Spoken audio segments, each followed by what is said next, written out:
Hello, everybody. Good afternoon. Thank you, by the way, for saying that because I totally would have said good morning. So, good afternoon, everybody. Thank you for having me back. Very excited to be here. I have to say, this is one of my favorite places to be and do the presentations because y'all are just so fantastic. We always have such great questions.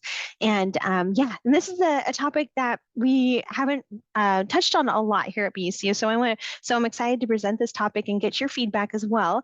And also input. I love it when people talk, give their information and just share thoughts about things, especially when it comes to finances and mental health for sure. So let's kind of dive right in. My name is Ruth Kaneko. If you haven't been to one of these before, I'm from BECU. Been in the financial industry for about 14 years now. And my role is I get to go out and do presentations like this, right? And just bring free financial education to, our members, our communities, our partners that we have. And so we love doing this. And again, I will be asking you questions in the Q&A, in the chat or the Q&A. So feel free to ask questions away or even, give us your tips as well. All right, so let's kind of jump right in. We'll probably go for, I think we're scheduled for about 12 to 1. We may get you out of here a little earlier, but we'll just go ahead and dive right into it. So without further ado, you are here hopefully for the Money and Mental Health or Money Mindfulness webinar. And one of the things I want to talk about before I go into that statistic or quote is that we wanted to bring this topic to you because it's a top of mind for a lot of people right now, especially money, money and mental health. How does our money affect our mental health? How do we de-stress about money? How do we approach money so it's not so much in our lives that it's overwhelming to us, right? So today, I really want to talk about a lot of resources that are available to you to bring that stress level down, so it doesn't impact us as much as we negatively and impacts us positively. And I know that kind of sounds like are you serious, Ruth? Is that even possible to do? But we are going to kind of dive into definitely lots of resources to help you mitigate that negative mental impact on our mental health when we do focus on our finances. So let's kind of jump right into it. One of the quotes I found is a number of studies have demonstrated a cyclical link between financial worries and mental health problems such as depression, anxiety, and substance abuse, right? And you're probably rolling your eyes thinking, of course it does. Of course, we all seem more stressed out. I know everybody I know is more stressed out about their finances, mainly because of things like inflation, rising costs, things like this. So it's not a big shock to us. And I'm sure it's not a big shock to you that there's this deep connection between our finances and our financial worries and our mental health issues. So what we're going to talk about today is we're going to really look at, first of all, the connection between the two. We're going to look at what are some ways we can improve our financial health so it does mitigate that stress. We're going to look at improving our financial health so it does mitigate the stress on our mental health. And then we're also going to look at a whole bunch of resources for you that can hopefully be of assistance in this area as well. So let's jump into the connection. So what is this connection between stress, our mental health, and our finances? What we see a lot of times is that when we experience financial problems, there is a plethora of lovely things that are accompanied with that, right? Rarely do I ever meet somebody who says, I love doing my finances every month. I love looking at them, going through my spreadsheets and my budgets. I am a whiz at it. Literally, I think in every presentation that I do on something like budgeting, I will always have at least one person usually in the class. And there's always that one person who raises their hand and says, I love spreadsheets, right? And so that is the one person that is excited about finances. Most everybody else, most all of us are in that category of, oh, great, I get to do this. It's something I have to do to survive, right? To figure out my finances. And so when we experience our financial problems, or if we are overwhelmed by our financial situation, even in a little bit, and everybody is so different when it comes to financial issues, financial problems. When we talk about things like debt, right? I know people who are in debt $500 who are stressed out beyond belief because they're in debt $500. I know people who are in debt $500,000 who are like, you know what? It's okay. It's manageable, but I'm a little stressed. So the stress level depends all on the person. It's very, very subjective to your situation for sure, and the person. But of course, when you have financial problems, and when you think about those, those bring things like, stress, depression. You feel overwhelmed.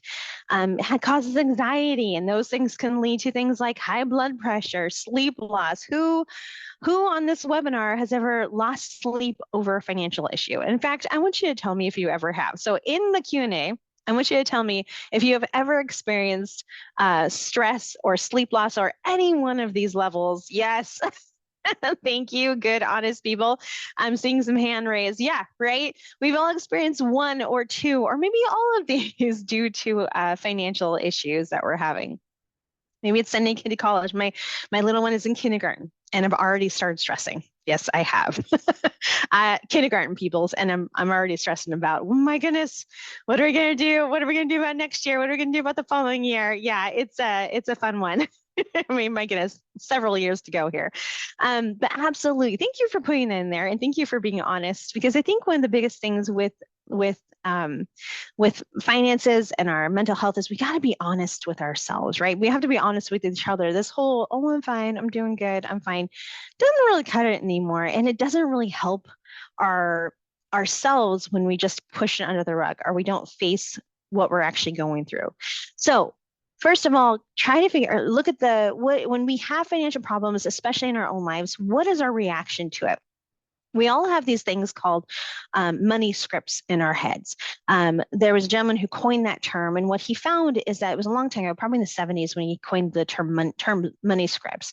And what that was is that he said that everybody on this earth has a different perspective of money, right? You grow up thinking about money in different ways, how to spend it, how to earn it, how you should pay your bills. Everybody, mostly because everybody, saw maybe their parents doing something different with money. Maybe your dad paid the bills. Maybe both the parents paid the bills. Maybe you were stressed with your parents because there wasn't enough. I remember when I was little, it was my mom, whenever the phone rang, it was, Ruth, don't answer the phone. And I can never figure out why I can never answer the phone. But every time as I got older, I would get this little like twinge whenever the phone rang, and I forgot, and I realized it later on that it's because a bill collector may be calling when I was little, and the bill collectors called all the time when I was little, and so when that phone rang, my mom was always, "Don't answer the phone," and so to this day, it took me a while to get over that. Oh, it's okay to answer your phone. It's all right. So that was one of my big money scripts in my head that I had to kind of get over as an adult, right? Because that caused me huge stress of hearing the phone ring. Oh, what if it's, oh, wait, it's okay, right? So looking at that connection in our lives, how do we react to money and how do we react to these financial problems? One of the statistics I found, or one of the information I found, is that women and lower earners are more likely to point to inflation and rising prices as a cause of their money-related stress, right? So women and lower earners. Now that's not to say men do not feel stress. Oh my goodness, no, absolutely not. And I would say, especially right now in the context of inflation, rising prices, I think we're all a little more stressed out about finances for sure. If we went to Bankrate, actually, .com, one of the things they found is that women tend to be more affected by finances or have a negative impact on their mental health by 56%, right, versus 47. Again, not to say men do not experience stress at all about money, not at all. Another thing they found, and the studies have found, is that Gen X, so the ages of 43 through 55, tend to worry the most, or Gen X tends to worry the most about finances. Although I've seen different studies fluctuating. Sometimes they say it is now millennials who are stressing out more so than Gen X or Gen Zers. I just saw a study not too long ago that said the baby boomers are actually stressing out. So it depends on the study that you find, but more often than not, I'm seeing Gen X kind of wins out in that, oh my goodness, what am I going to do? Right? Kind of pushing towards that retirement. In that middle age, kids are maybe a little older now. So yeah, so there's a lot of statistics out there. So definitely impacting a lot of us. So when we take a look at all this information, like this is what causes stress, what causes you stress, how does it affect, how does your any financial problems that you're dealing with affect your mental health? What do we do to kind of mitigate this this stress in our lives. Well, how do we figure out ways to de-stress ourselves, or look at those financial problems that we have, look at those things that happen to us when we have financial problems, and how do we figure out how to lower that stress in our lives and in our families' lives for sure. So one of the things we find, of course, is improving your financial health. Well, again, obviously, if we try to improve our financial health, it'll try to improve our mental health and our physical state as well by de-stressing. One of the things we find, especially when we go to a lot of presentations, one of the things that we touch on the most, and I think people resonate the most with, is that whole budgeting concept, right? So many people I meet, I think the statistic out there is that 47% of people have a budget in the US, whereas I believe it is 93% of people said they should have a budget, right? So what that tells me is that half of us do have one, but 90% of us think we should have one, right? We tried it. We want to succeed. We just don't have it at the moment. So one of the biggest things in terms of stress reducers is creating that realistic budget and sticking to it as much as we can. And that can literally really help reduce our physical stress symptoms. So when you're thinking about creating a budget, and go ahead and put in actually the Q&A, let me know, do you have a budget right now? Go ahead and just type yes or no if you have a budget. And oh, yes, awesome. Yes, I'm loving this. I love that, sorta. That's great. No, right? And so this is one of the key things, one of the big things I want to harp on just for a moment, is creating that budget and how much it can de-stress your life to follow and stick to a budget. So let me kind of draw you through a little map with this one. When you're setting up a budget, there are some basic principles you need to follow. And we actually at BECU, we have different financial education webinars all the time on our website. You can come to those at any time. They're totally free to anybody. And we do things like budgeting and creating a budget very in depth. With this one, when you're setting up your budget, these are kind of just the basics of how to do that, right? Things like, first of all, you want to assess your financial goals. What are your financial goals in your life? When all the noise is around us, how do we hone this in to be, okay, my goal is to pay off my 3 credit cards in 5 years, right? You want to be as specific as you can with your goals, because what happens is that if we just say to ourselves, well, someday I'm going to do things like create a budget, or someday I'm going to pay off my student loan, or someday I'm going to take a vacation, right? Normally it doesn't happen as fast, or it doesn't happen because we don't put any sense of urgency around our financial goals. So making those goals very specific is really key. First of all, when you're setting up your budget, because you're setting up your financial goals first before even you create your budget, is going to help you propel your budget or set it up for success. In other words, if one of your financial goals is to get out of debt in 5 years versus your goal being to take a vacation in 6 months, your budget's going to look quite a bit different, right? So do yourself a favor and assess your financial goals. What do I want to see happen, and what is the time frame that I want it to happen in? Once you do that, then you can do the things like figure out your income, tally up your expenses, figuring all those out. Subtracting the expenses from your income, and then evaluate, okay, where am I? What is the area that I'm stressing in? Am I just eking by? Am I just there? If I have a statistic was showing that in America, if I think it was something like, oh my gosh, I'm sorry, I'm losing it. It is a high percentage of Americans could not come up with $400 in case of an emergency if something happened. It was a large portion of Americans, and it's a staggering kind of statistic, because it shows you that, a lot of us are living paycheck to paycheck, and that's a rough place to be. So when you trying to set up your budget, try to set it up in a place that is realistic for you. Evaluate, okay, am I stressed out because I'm spending too much here? Am I stressed out because I don't have enough money in this area? How do I look at it in that way so that I can take care of it, and so I can change it to lessen my stress? Now, there's lots of budgeting tools out there, a plethora.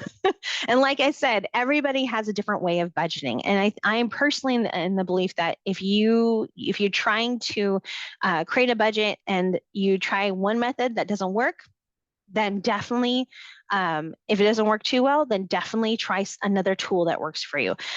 There are a lot of fintech options out there. If you go on your, if you get an Apple phone, you go to your Apple store, you type in word budgeting, a plethora of budgeting apps will just jump out at you. Look through those. There's some great ones, YNAB, all those are great ones. Also, BECU, like for instance, BECU created their own tool. So check with your financial institution. See if they've actually created a budgeting tool to help you out as well. I know that BECU did. We call it the Money Manager app. It's in people's app or their online banking, and it's free for members to use. So check with your financial institution. See if you have something like that. It's available to you, but this one's a great budgeting app because it goes through a lot of different things. So highly recommend it. So find the right tool for what works for you. A lot of times we find that, especially when you're dealing with a couple, when you're trying to budget, again, those money scripts kind of pop in your head. And one person might be like, I would like to do the budgeting like this. I like pen and paper. I like the apps. It's okay if you like different things. You just have to come to a consensus on how to budget, and you can use different tools, whatever works for you. My coworker, she loves pen and paper still to this day, right? She does it every single month. She knows her budget. She does it in pen and paper. Hey, it works for her. I will show you a method I like in just a moment. But one person did put this in the chat, which I totally understand. No stable income makes budgeting hard. Yes, it makes it harder for sure because it's not stable. When you are looking at a shifting income, I think one of the things I always recommend when you're looking at budgeting is to take a average of your income for 3 months, I would say 2 to 3 months. And that's usually a good place to start because you're averaging it out. You're thinking, okay, this is what my income looks like, kind of. This is what I need to base my budget off of. If you are on more of a consistent income, I would say revisit your budget every 3 months. Budgets should be something you want to stick to, but they definitely can, shift a little bit, mainly because we have life things that happen. Life happens, right? You are graduating, you are having a baby, you're getting married, you're going, doing this. And so your budget may look a little bit different. But you want to stick to it as much as possible. So thank you for putting that in the chat. I really appreciate that. So finding the right budgeting tool is great, is the key here. Now, one of the things, actually my coworker turned me onto this. One thing that is very helpful to me to mitigate my stress is to have separate accounts or multiple accounts. And I know this is, again, not for everybody, definitely just an option out there. For her, she actually opened up a separate account. I guess she has a savings, a checking, and a separate checking account. And she nicknamed that checking account periodic expenses, and you can see down here. And she got a separate debit card for that account, right? And she nicknamed it periodic expense. She also wrote on the back of that debit card periodic expense as well. So every time her son's birthday came around, she would, first of all, put money in that account every month. And so she would have money for those expenses that didn't happen every month.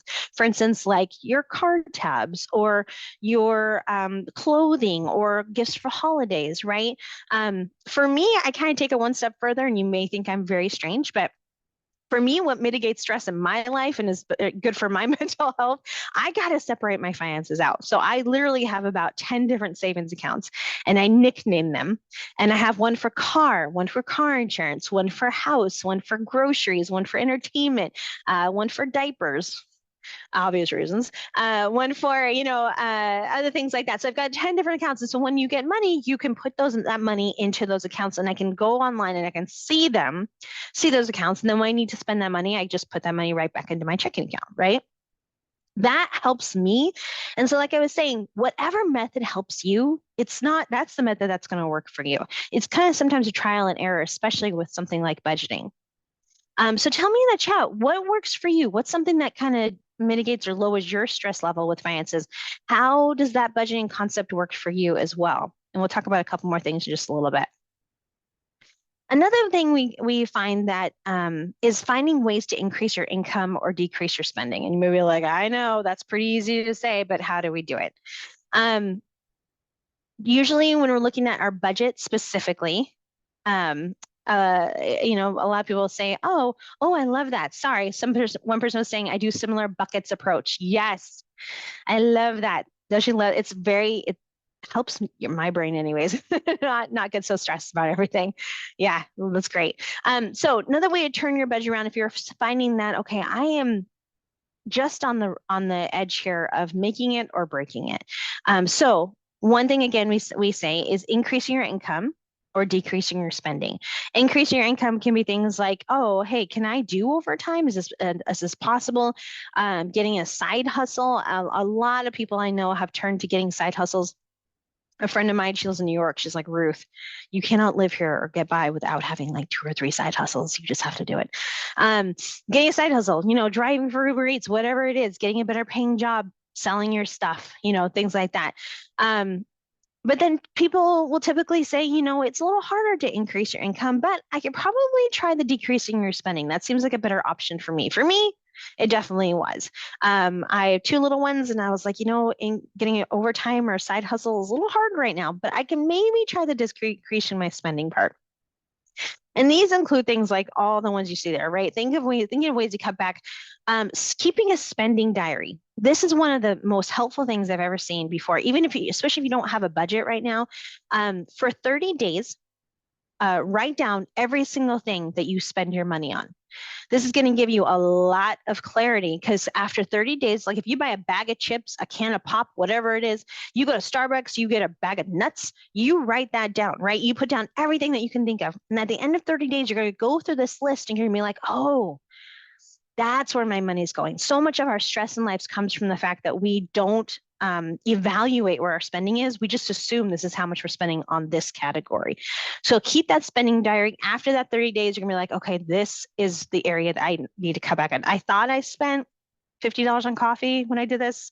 I actually spent $200 on coffee and pastries, especially this time of year. But definitely having that list of, okay, this is actually how much I am spending in each category and what can I do to change this habit. Some other ways to decrease your spending could be like using cash only days, having no spend days. I love this concept. I was actually afraid of using this one, but I tried it and it was like Tuesdays and Thursdays, just no spending, buy all the food to work. Drink tea, coffee from the, at work, whatever it was, freeze your cards. Oh, this is the hard one. Freezing your cards. So I had this lady who actually tried this. She told me about it. She actually literally froze her cards, put it in a bucket of water, and put her credit cards in a bucket of water. She loved purses, she said, and so she found this purse at this one store, and she went to go home and get this bucket of water and start blow drying this bucket of ice so she can pull her card out. I think she said she got about halfway down. She was like, this is not worth it. I am not getting this purse. I don't need it. Right. You can freeze your cards literally or, or figuratively. Take 24 hours to think about purchases. This is a huge one. I think that a lot of us, especially in today's culture, we are very much impulse shoppers, especially around the holidays, right? Is when it gets a little more stressful. Leave your cards at home. Delinking cards from online merchants. This one's gonna hurt everybody. Not gonna lie. This is gonna hurt me. So this is one of those things where we know that wonderful merchant that we all know and love, where if you're sitting on your couch, you are scrolling through this online merchant, let's say it's Amazon, right? Like we love Amazon. We love that you can just buy a bag of socks or a pair of socks and it can get here by, 2:00 the next day. So this is one of the things that's really helpful because I know, like, for instance, that I am just lazy enough that if I delink my debit card from Amazon and my debit card is in my purse, in my wallet, hanging on the door, and if I'm sitting on the couch scrolling through Amazon, looking at these wool socks that are lovely and warm, and if I find one, and if I have to get off the couch and go walk over like 10 feet to get my purse or my wallet out of my purse, put those, numbers into that account to buy those socks, I'm giving up. I'm not going to do it. I'm going to be like, it's too much. It's too much. I'm too tired, right? Please tell me there's somebody else who knows what I'm talking about. Delinking your cards can definitely save you money for sure when you're buying things, especially online. And that just doesn't mean you don't buy it. It just means that you give yourself time to think about it before. Thank you, by the way. I have my card memorized. Yes, that's a hard one. I got a brand new card. Thankfully, I haven't memorized it yet. Oh no. It's good and a bad thing. All right. So turning your budget around, thinking about ways, where can I increase my income? Where can I decrease that spending? Another thing we find, I think one of the biggest things, and let me know what you all think. One of the number one financial goals for people for adults is to get out of debt, right? We do a lot of these webinars for of course, adults, high school students, college students. And usually I'll ask high school students, what's your financial goal? And they'll usually say, well, what do you think their financial goal is? What do you think their financial goal is? It is typically a car, to buy a car. Although their parents usually say it's college. Like, no, it's a car. So usually for high school students, the top financial goal is a car. For adults, top financial goal is to get out of debt, right? Paying off that car. Now, in terms of your debt, one of the things that we want to think about, especially when it comes to stress and our debt levels, that is one of the biggest stressors, I think, in most people's lives. And one thing we encourage people to do is use that stress. Think about, okay, if I'm stressed out about this, paying this bill, figuring out how am I going to pay this bill entirely? Am I going to do a minimum payment? What am I going to do here? Can I do the extra payment, but I need to eat, I need the food, I need to buy the groceries that have gone up now in price. How do I do this? So one of the things we recommend is use that stress to motivate you to tackle your debt in a strategic way. So again, when we talk about setting those financial goals, going back to the goal thing, instead of saying, I want to get out of debt, you're saying to yourself, okay, in this much amount of time, I'm going to pay off this debt. In this much amount of time, I'm going to pay off this one. So a couple of things to look at are, how do we reduce the debt load that's related to this super duper stress in our life? One of the things we recommend is make a list of all your debts. But even before that, I would say go check your credit reports. One of the places I would recommend is annualcreditreport.com. It's one of the only, it's one of the biggest, oh, sorry, I was looking at the chat for a second. It's the only official website to get all 3 credit reports for free. So you get one from Experian, TransUnion, Equifax. So check your credit reports when you're thinking about your debt. Do that first off, because so many people, and myself included, I did not know what was on my credit report. I was a little too scared to look.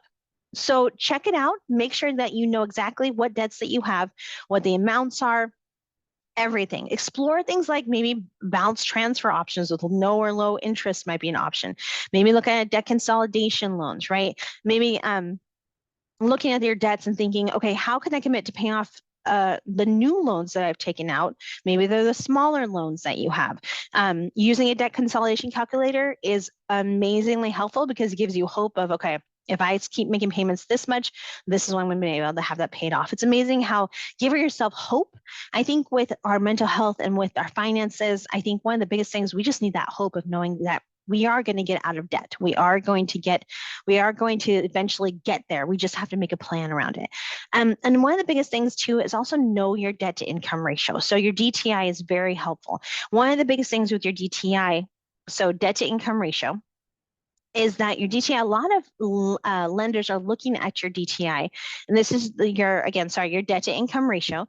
And what this is financial problems are more likely to occur when your DTI is above 20%. So if you need like a level to find, a level to kind of base yourself off of, like, how am I doing in my finances? Where should I be at in my finances? This is kind of a good number to look at, because if you're above that, kind of think, oh, there are some more financial problems occurring under that. It's okay, you're doing better, right? You're getting there. How do you calculate it?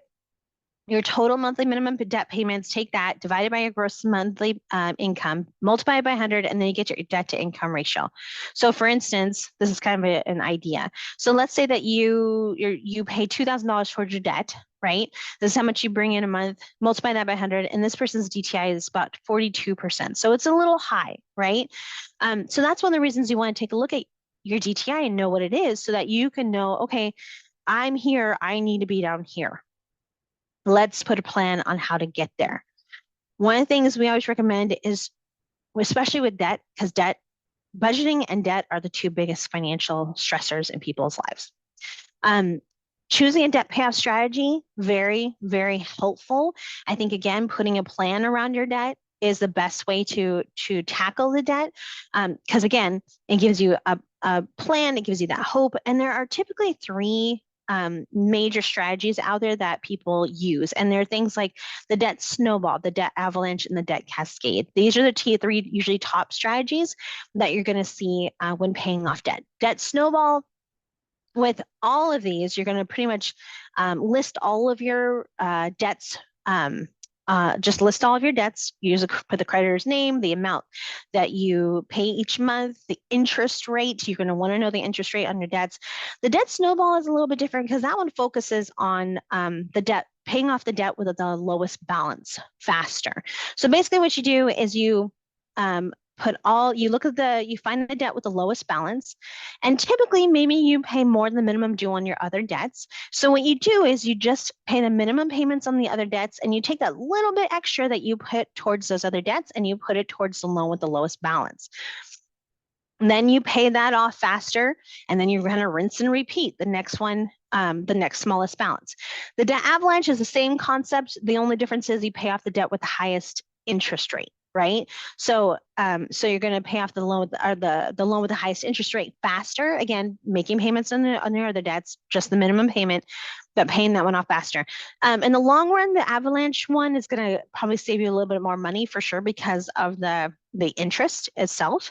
I was in debt over my eyeballs, just stressed beyond belief, and I chose the debt snowball method, and it did work for me. It was just nice to see them falling off, right? The smaller bills falling off. That okay, you can do this.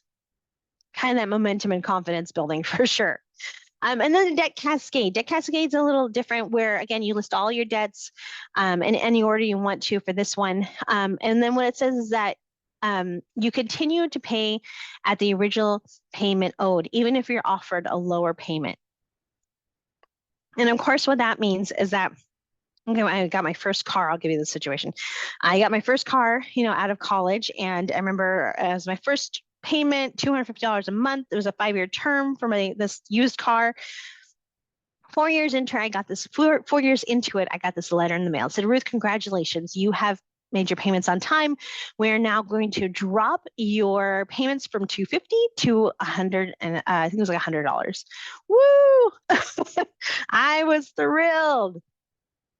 Should I have taken this deal? No. Absolutely not. Was this benefiting me? No.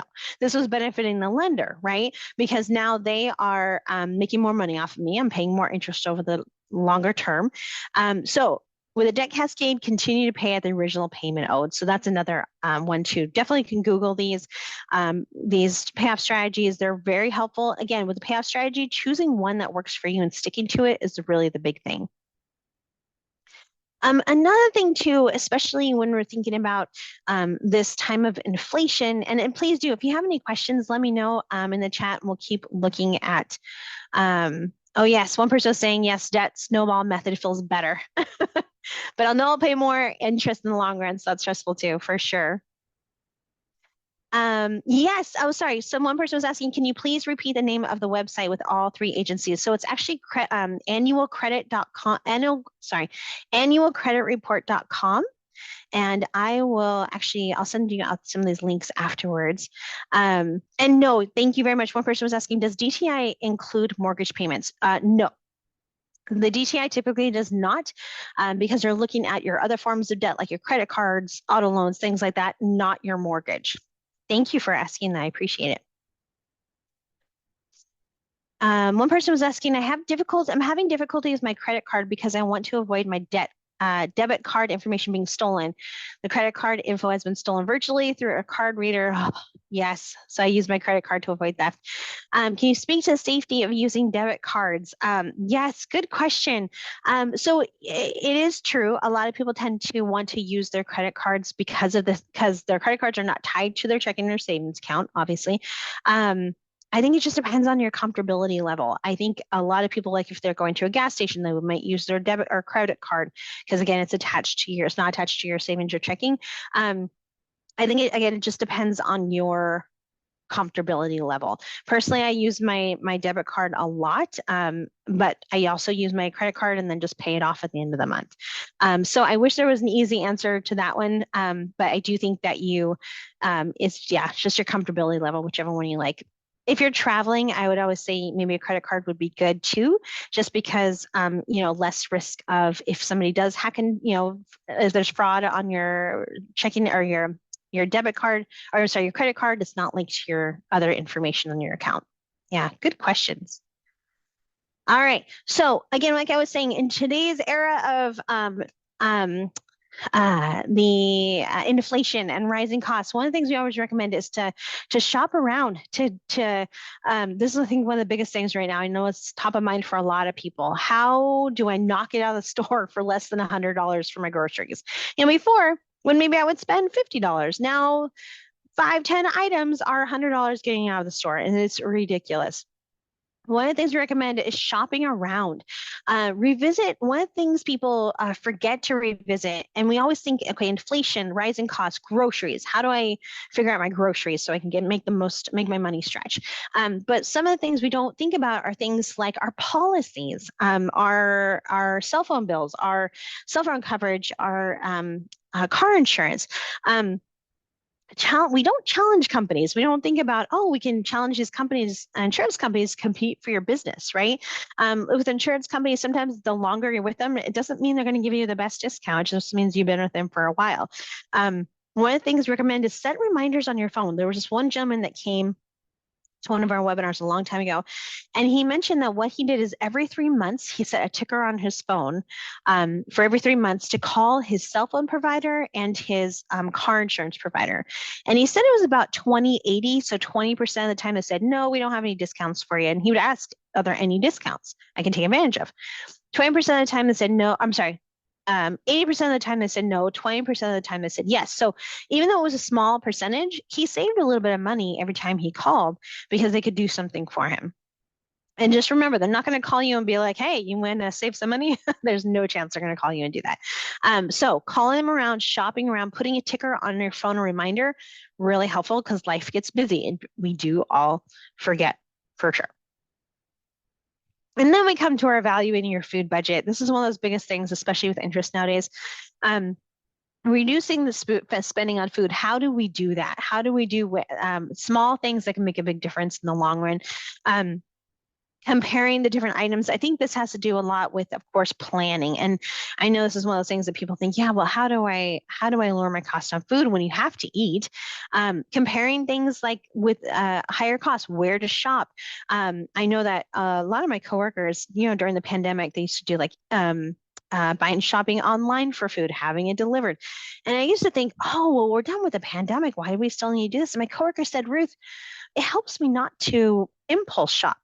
And I thought, oh, that's actually a really good way of doing that because she knows what's in her cart. She knows what she needs to buy, and she's not being tempted by all those lovely, chocolate bars on the side or something like that.